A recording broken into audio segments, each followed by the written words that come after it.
नमस्कार। समसामयिक विषयों पर आपके पसंदीदा कार्यक्रम विशेष में आपका स्वागत है। मैं हूं वैभव राज शुक्ला।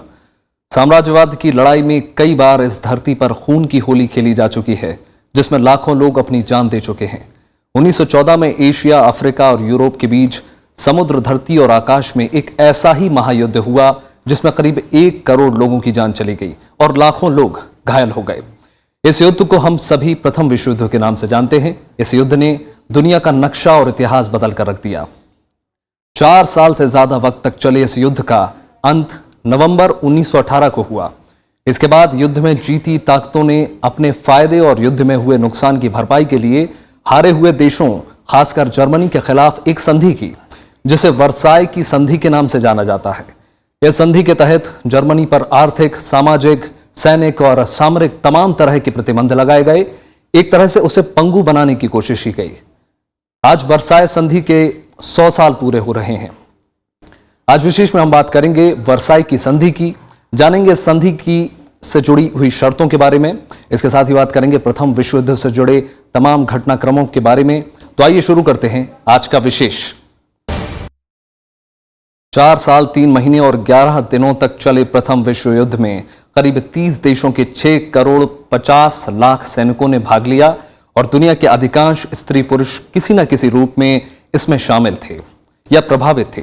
इस युद्ध की समाप्ति और वर्साई की संधि पर समझौता होने तक अंतर्राष्ट्रीय स्तर पर कई राजनीतिक घटनाएं घटी। आइए जानते हैं इन घटनाओं के बारे में।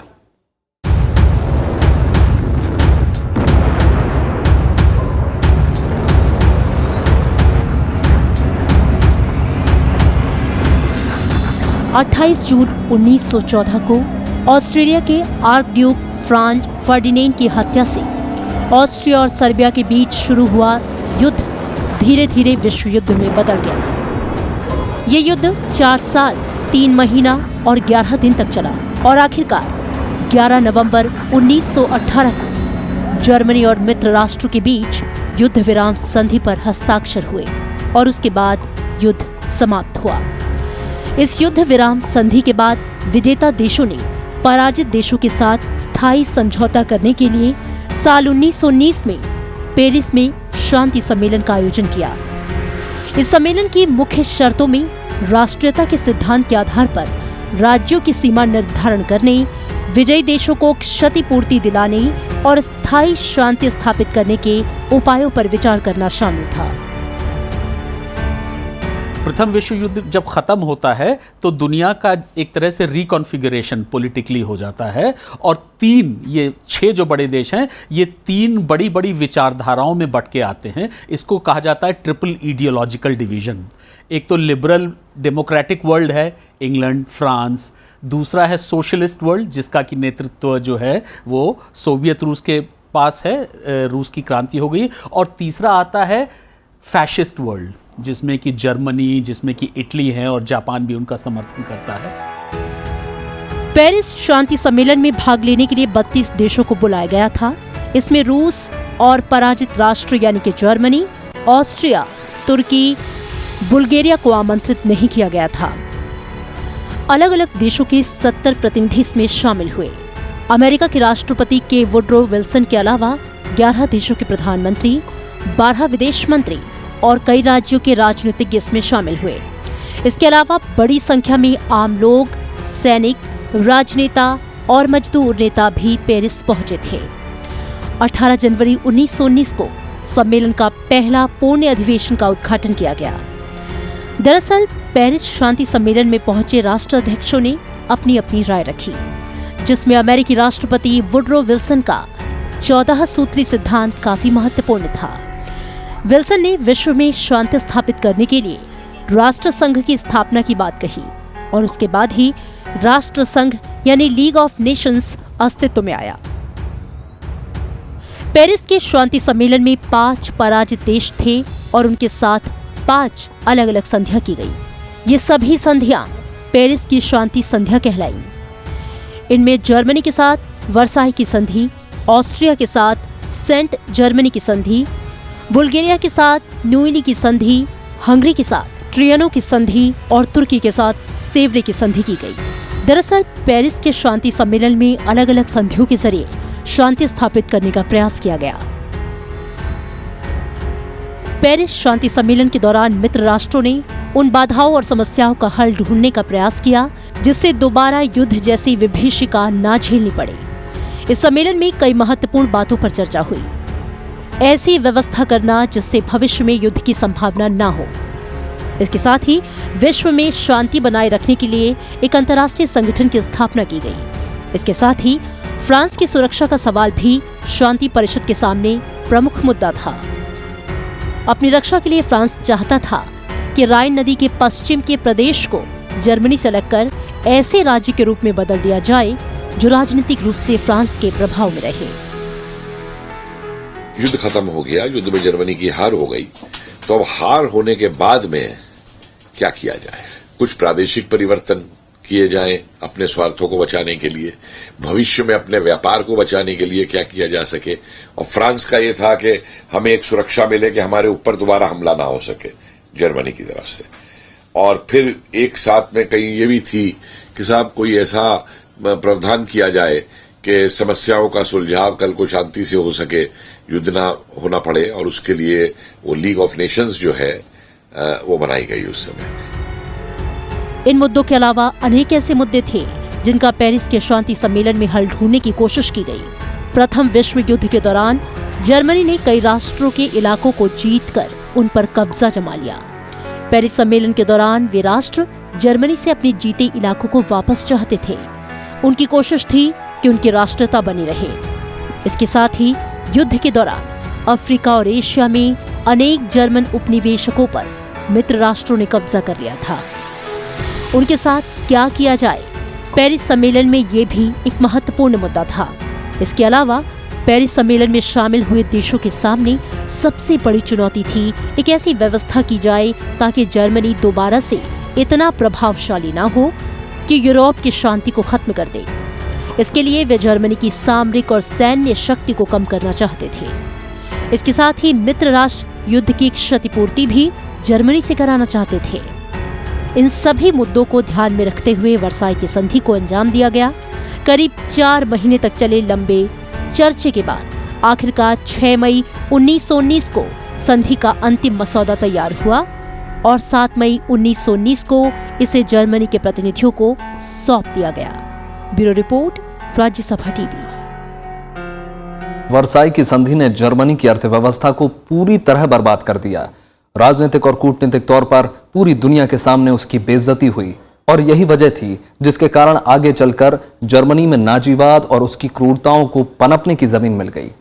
इस संधि के जरिए वैश्विक मानचित्र ढांचा और जर्मनी का नक्शा बदल गया।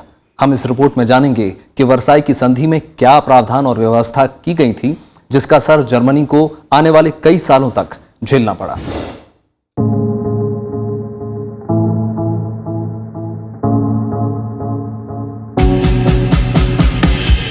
पेरिस के शांति सम्मेलन में अनेक संधियों और समझौतों के प्रारूप तैयार किए गए थे। इन सभी संधियों में जर्मनी के साथ की गई वर्साई की संधि सबसे महत्वपूर्ण थी। 230 पन्नों में छपा हुआ ये संधि पत्र 15 भागों में विभाजित था और इसमें 439 धाराएं थीं।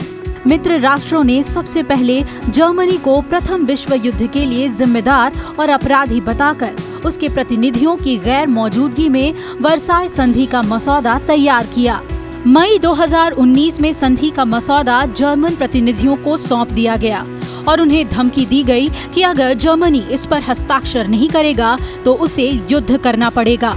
पहले विश्व युद्ध में पराजित जर्मनी ने 28 जून 1919 के दिन वर्साई की संधि पर हस्ताक्षर किए। संधि के माध्यम से उसके अधिकारों को सीमित कर दिया गया था। वर्साई की संधि के तहत कई व्यवस्थाएं की गई, जिनमें प्रादेशिक व्यवस्थाएं, सैनिक व्यवस्थाएं और आर्थिक व्यवस्थाएं प्रमुख थीं। प्रादेशिक व्यवस्थाओं की बात करें तो जर्मनी को अल्सास लॉरेन के प्रांत फ्रांस को देने पड़े। नवनिर्मित राष्ट्र बेल्जियम, पोलैंड और चेकोस्लोवाकिया की स्वतंत्रता और प्रभुसत्ता को जर्मनी ने मान्यता दी। जर्मनी को अपने उपनिवेशों पर सारे अधिकार मित्र राष्ट्रों को सौंपने के लिए मजबूर किया गया। इन उपनिवेशों को मित्र राष्ट्रों में बांट दिया गया। चीन के शांतोंग क्षेत्र में जर्मनी द्वारा सभी अधिकार जापान को सौंप दिया गया। राइन नदी के बाएं तट पर और 50 किलोमीटर दाएं तट पर पूरी तरह निरस्त्रीकरण कर दिया गया ताकि इस क्षेत्र में जर्मनी किसी प्रकार की किलाबंदी न कर सके। पोलैंड का समुद्र तट से संबंध स्थापित करने के लिए जर्मनी को डेजिंग बंदरगाह राष्ट्र संघ के संरक्षण में छोड़ना पड़ा। जर्मनी का मेमल बंदरगाह लिथुआनिया को दे दिया गया।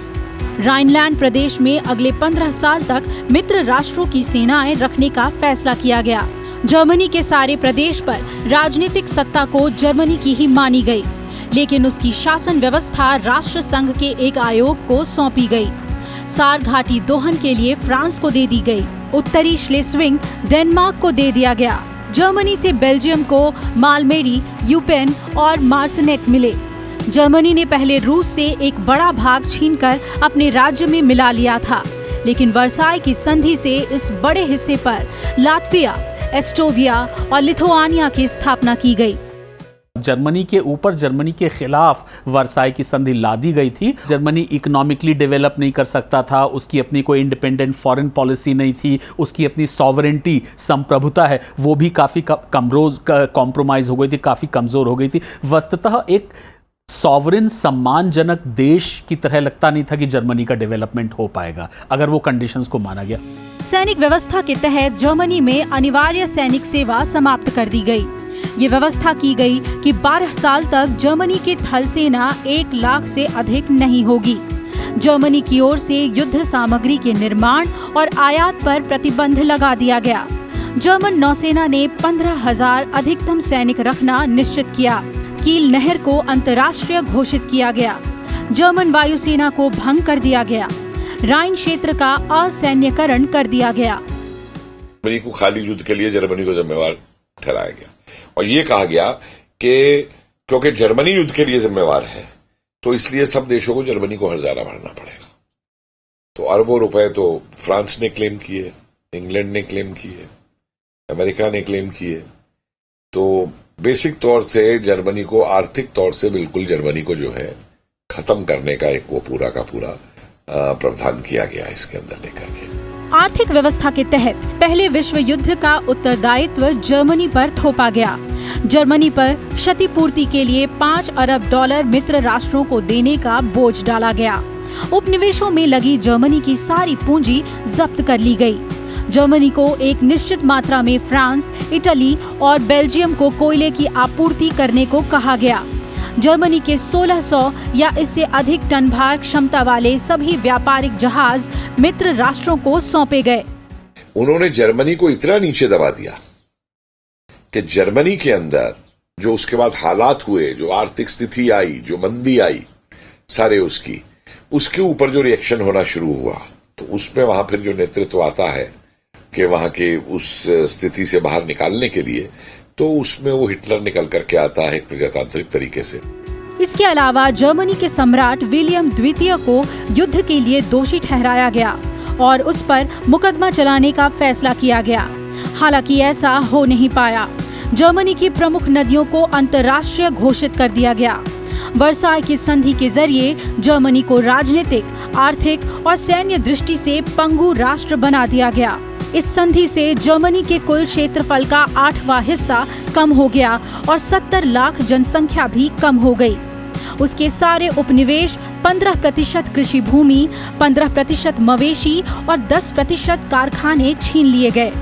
वर्साई की संधि को जर्मनी पर जबरदस्ती थोपा गया था। इस कारण बाद में हिटलर और अन्य जर्मन लोगों ने इसे अपमानजनक माना। यही कारण था कि ये संधि द्वितीय विश्व युद्ध के कारणों में से एक बन गई। Bureau report, Rajya Sabha TV. 20वीं सदी के दूसरे दशक में एक ऐसी जंग छिड़ी जिसने दुनिया का नक्शा, हुलिया और इतिहास सब कुछ बदल कर रख दिया।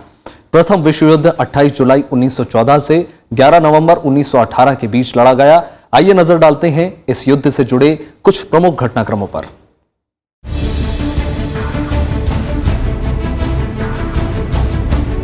प्रथम विश्व युद्ध 28 जुलाई 1914 से 11 नवंबर 1918 के बीच लड़ा गया। ये युद्ध दुनिया के 3 महाद्वीप यूरोप, एशिया और अफ्रीका के बीच जल, थल और आकाश में लड़ा गया। इस युद्ध की भव्यता का अंदाजा इसी से लगाया जा सकता है कि युद्ध के दौरान करीब 1 करोड़ लोगों की जान चली गई और इससे 2 गुने घायल हुए। बीमारियों और कुपोषण जैसी घटनाओं से भी लाखों लोग मरे। 8 लाख सैनिक तो लापता हो गए। 4 साल से ज्यादा चले इस युद्ध में करीब आधी दुनिया हिंसा की चपेट में चली गई। इसमें भाग लेने वाले देशों की संख्या, इसका क्षेत्र और इससे हुई क्षति के व्यापक आंकड़ों के कारण ही इसे विश्व युद्ध का नाम दिया गया। 30 से ज्यादा देशों ने प्रथम विश्व युद्ध में हिस्सा लिया।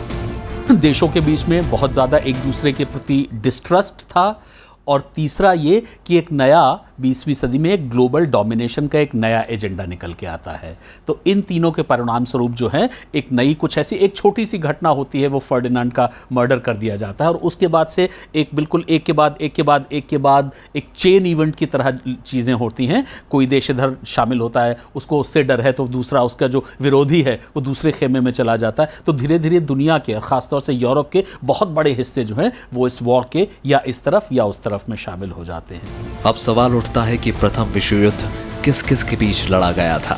प्रथम विश्व युद्ध में एक तरफ मित्र राष्ट्र थे तो दूसरी ओर धुरी राष्ट्र।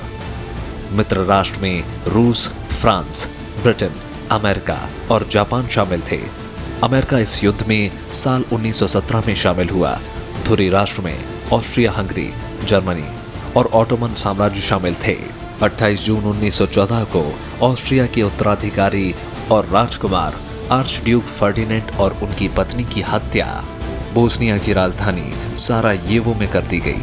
ऑस्ट्रिया ने इसके लिए सर्बिया को दोषी ठहराया। इसका बदला लेने के लिए ऑस्ट्रिया ने ठीक 1 महीने बाद 28 जुलाई को सर्बिया के खिलाफ युद्ध का ऐलान किया। बाद में इस मसले को लेकर विश्व युद्ध की शुरुआत हो गई और अन्य देश भी धीरे धीरे दोनों गुटों में शामिल होते गए। ये प्रथम विश्व युद्ध से पहला एक मॉडर्न वॉरफेयर है। दूसरी उसकी विशेषता यह है कि ये एक पहली ऐसी लड़ाई है जो कि सिर्फ सिपाहियों द्वारा नहीं लड़ी जा रही है, जिसमें कि जनता की भी भागीदारी है। जनता, सिविलियन पॉपुलेशन, महिलाएं, सभी लोग अपने पैसे से ज़्यादा प्रोडक्शन करके लगातार। तो ये लड़ाई सिर्फ फ्रंट पे नहीं लड़ी जा रही है, ये लड़ाई समाज के भीतर में लड़ी जा रही है। पूरा का पूरा जैसे समाज लड़ रहा है। तो ये नेशनल वॉर्स हैं, मॉडर्न वॉरफेयर का ये एक फीचर है। और तीसरा इस युद्ध का ये फीचर है कि बहुत बड़े पैमाने पे मॉडर्न टेक्नोलॉजी का इस्तेमाल होता है। ट्रेंच वॉरफेयर और बहुत सारी चीज़ें जो आज हम युद्ध के साथ एसोसिएट करते हैं, डिस्ट्रक्शन की बहुत ज़्यादा टेक्नोलॉजीज वो शुरू हो जाती है, और सेकेंड वर्ल्ड वॉर तक आते आते वो और बहुत ज़्यादा बढ़ जाती है। प्रथम विश्व युद्ध के दौरान जर्मनी ने रूस के खिलाफ 1 अगस्त 1914 को युद्ध की घोषणा की। जर्मनी ने अपनी सेनाओं को लामबंद करना शुरू किया। हालांकि तत्काल जर्मन आक्रमण रूस पर नहीं बल्कि बेल्जियम और फ्रांस पर हुआ। फ्रांस सरकार ने खतरे को भांपते हुए पहले ही लामबंद का आदेश दे दिया था। 3 अगस्त 1914 को जर्मनी ने फ्रांस के खिलाफ युद्ध की घोषणा कर दी। जर्मनी की सेना 4 अगस्त को फ्रांस पर हमला बोलने के लिए बेल्जियम में घुस गई और उसी दिन ब्रिटेन ने जर्मनी के साथ युद्ध करने की घोषणा कर दी। अब धीरे धीरे युद्ध का विस्तार होने लगा। इंग्लैंड प्रथम विश्व युद्ध में 8 अगस्त 1914 को शामिल हुआ। कई दूसरे देश जल्द ही युद्ध में शामिल हो गए। जापान ने जर्मनी के खिलाफ युद्ध की घोषणा कर दी। वो ब्रिटेन के साथ एक समझौते में शामिल हुआ। जापान का मुख्य लक्ष्य सुदूर पूर्व में जर्मनी के इलाकों पर कब्जा करना था। अब तक ब्रिटेन का पुराना सहयोगी पुर्तगाल भी युद्ध में शामिल हो गया। 1915 में इटली ने ऑस्ट्रिया के खिलाफ युद्ध की घोषणा कर दी। ब्रिटेन और फ्रांस ने इटली को ऑस्ट्रिया और तुर्की के क्षेत्रों को देने का वादा किया था। बाद में रोमानिया और यूनान भी ब्रिटेन, फ्रांस और रूस के साथ आ गए। बुल्गारिया ने जर्मनी और ऑस्ट्रिया का साथ दिया। बुल्गारिया को सर्बिया और यूनान के क्षेत्रों को देने का वादा किया गया था। तुर्की ने नवंबर में रूस के खिलाफ युद्ध की घोषणा कर दी। वो जर्मनी और ऑस्ट्रिया की ओर से युद्ध में शामिल हुआ। दुनिया के दूसरे हिस्सों के कई दूसरे देश भी युद्ध में शामिल हुए। अमेरिका इस युद्ध में करीब 3 साल बाद शामिल हुआ। जर्मनी के यू बोट के जरिए इंग्लैंड के लूसीतानिया नामक जहाज को डुबाने के बाद 6 अगस्त 1917 को अमेरिका प्रथम विश्व युद्ध में शामिल हुआ। लूसीतानिया जहाज पर मरने वाले 1153 लोगों में 128 लोग अमेरिकी थे। ग्रेट वॉर इसलिए भी थी कि बहुत सारे बाकी देश भी उसमें शामिल हो गए थे, जैसे कि भारत का कुछ लेना देना नहीं था, लेकिन भारत भी इस युद्ध में शामिल हो गया। लगभग 12 लाख के करीब लोग जो हैं हमारे यहाँ से लड़ने के लिए गए और बहुत सारा साहित्य लिखा गया उस पर। तो पहली बार भारतीय लोगों ने बहुत बड़े पैमाने पे इस तरह से किसी युद्ध में हिस्सा लिया। तो एक ट्रूली एक 20वीं शताब्दी का पहला और बहुत ही विशाल, बहुत बड़ा ये युद्ध था। पहले विश्व युद्ध की शुरुआत में जर्मनी की जीत हुई, लेकिन बाद में हालात बदलने लगे। जर्मनी ने कई व्यापारी जहाजों को डुबाया। हालांकि बाद में ब्रिटेन, फ्रांस और अमेरिका की ताकत के आगे जर्मनी कमजोर होता गया। जुलाई 1918 के बाद मित्र देशों की सेनाओं ने जर्मनी को कई जगहों पर परास्त किया। इसके बाद जर्मनी और ऑस्ट्रिया की गुजारिश पर 11 नवंबर 1918 को युद्ध की समाप्ति की घोषणा की गई। Bureau report, Rajya Sabha TV. अब चलते चलते नजर डालते हैं उन हालात और कारणों पर जिनकी वजह से प्रथम विश्व युद्ध हुआ। नमस्कार।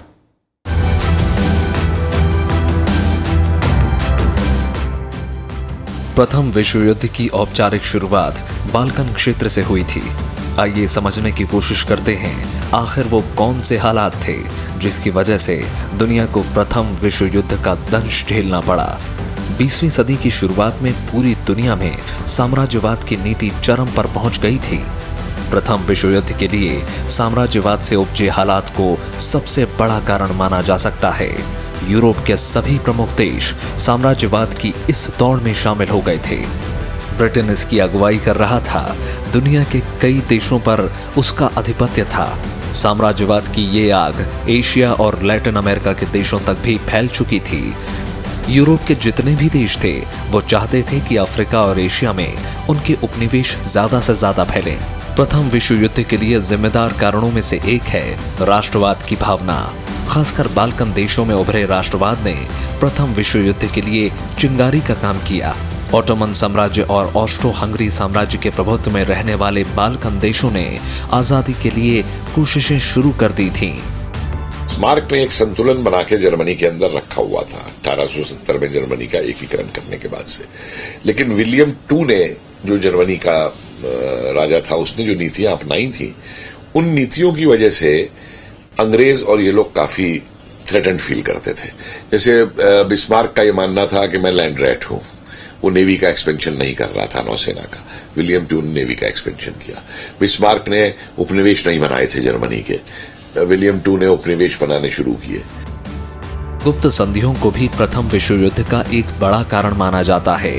ये गुप्त संधियां यूरोप के देशों के बीच में शक्ति संतुलन के लिए होती थीं। इस तरह की पहली प्रमुख संधि 1882 में हुई। ये संधि ऑस्ट्रो हंगेरियन साम्राज्य, जर्मनी और इटली के बीच हुई थी, जबकि दूसरी प्रमुख संधि 1904 में फ्रांस और ब्रिटेन के बीच हुई थी। 1907 में इस संधि में रूस भी जुड़ गया। गुप्त संधियों के जरिए अलग अलग देशों का गठबंधन बनने लगा। सैन्यीकरण और हथियारों की होड़ ने दुनिया को दो खेमों में बांटने का काम किया। ब्रिटेन और जर्मनी में औद्योगिक क्रांति से तेजी से विकास का रास्ता साफ हुआ। इन देशों ने अपनी सैनिक शक्ति को चरम तक पहुंचाने की भरपूर कोशिश की। मशीन गन का आविष्कार भी इस समय हुआ था और पहली बार प्रथम विश्व युद्ध में ही मशीन गनों का उपयोग किया गया था। इसके अलावा बड़े बड़े जहाज बनाए गए जिन पर अत्याधुनिक किस्म की बंदूकें लगाई गई थी। इसी विश्व युद्ध में पहली बार ब्रिटेन ने टैंक का इस्तेमाल किया था। यूरोप ही नहीं, दुनिया भर में सैन्य शक्ति के विकास का एक नया दौर चल पड़ा था। बिस्मार्क ने 1871 में 39 छोटे छोटे जर्मन वासियों के राज्य को मिलाकर जर्मनी नाम के एक बड़े देश राज्य का गठन किया। फ्रांस को हराकर बिस्मार्क ने फ्रांस के ही प्रदेशों एल्सास और लोरेन पर जर्मनी का अधिकार स्थापित किया था। फ्रांस जर्मनी से अपनी इस पराजय का प्रतिरोध लेना चाहता था। 1882 में फ्रांस पर भय कायम करने के लिए बिस्मार्क ने ऑस्ट्रिया और इटली से संधि की। इस संधि से जर्मनी की स्थिति काफी मजबूत हुई और फ्रांस को हर समय जर्मनी के आक्रमण का भय बना रहा। 1890 में बिस्मार्क के पतन के बाद वहां के सम्राट विलियम कैसर द्वितीय ने जर्मनी को संसार की श्रेष्ठतम शक्ति बनाने की इच्छा पाली। उसमें साम्राज्य विस्तार की भावना का उदय हुआ। जर्मनी के इस बढ़ते प्रभाव को कम करने और शक्ति संतुलन साधने के लिए ब्रिटेन ने रूस और फ्रांस से संधि की। जर्मनी का अपने साम्राज्य का विस्तार करने के लिए पूर्व की ओर ध्यान आकर्षित हुआ। जर्मनी ने तुर्की से मित्रता की और वहां अपने प्रभाव का विस्तार किया। उसने बाल्कन प्रायद्वीप में ऑस्ट्रिया की नीति का समर्थन कर रूस की नीति का और बाल्कन राज्यों की राष्ट्रीयता की भावना का विरोध किया। बिस्मार्क ने कभी पूर्व की तरह नजर नहीं डाली थी। विलियम ने कहा we must have a policy in the east. तो नतीजा ये था कि जब जर्मनी ने इन क्षेत्रों के अंदर अपना प्रभाव बढ़ाने की कोशिश की, चाहे वो सुदूर पूर्व रहा हो, चाहे मिडिल ईस्ट रहा हो, चाहे नौसैनिक शक्ति हो, तो उसका नतीजा ये था कि वो एक ऐसा वो बनना शुरू हो गया था कि प्रतिस्पर्धा अंग्रेजों को ये लग गई कि हमारी प्रतिस्पर्धा में अब एक यूरोपीय शक्ति आकर के खड़ी हो गई है। इन सब कारणों से जो हालात बने उससे दुनिया के तमाम देश 1914 के आते आते तक प्रथम विश्व युद्ध की दहलीज पर खड़े थे। बस अब एक चिंगारी की जरूरत थी। 1914 में सारायोवो में ऑस्ट्रेलिया के उत्तराधिकारी आर्चड्यूक फर्डिनेंड की हत्या ने इस चिंगारी का काम किया। इस घटना को प्रथम विश्व युद्ध का तत्कालिक कारण भी कहा जाता है। जब नवंबर 1918 में प्रथम विश्व युद्ध खत्म हुआ, दुनिया के सामने तबाही और नुकसान का वो मंजर था जिसे अब तक कभी नहीं देखा गया। 4 बड़े साम्राज्य रूस, जर्मनी, ऑस्ट्रिया हंगरी और ऑटोमन साम्राज्य का अंत हो गया। अमेरिका सुपर पावर बनकर उभरा। यूरोपीय महाद्वीप में प्रचलित एक तंत्र और राजतंत्र खत्म हो गया। जनवरी 1919 से जनवरी 1920 के बीच कई दौर में पेरिस में विजय देशों का सम्मान हुआ। इसमें पराजित देशों पर लागू की जाने वाली शांति की शर्तों को तैयार किया गया। इससे ही लीग ऑफ नेशंस के निर्माण का रास्ता साफ हुआ। जर्मनी को 28 जून 1919 के दिन वर्साई की संधि पर हस्ताक्षर करने के लिए मजबूर किया गया। इस संधि से जर्मनी को अपनी भूमि के एक बड़े हिस्से से हाथ धोना पड़ा। दूसरे राज्यों पर जर्मनी के अधिकार करने पर पाबंदी लगा दी गई। उनकी सेना का आकार सीमित कर दिया गया और भारी क्षतिपूर्ति थोप दी गई। 1921 तक जर्मनी के मित्र राष्ट्रों को $5 अरब देने को कहा गया। Bureau report, Rajya Sabha TV.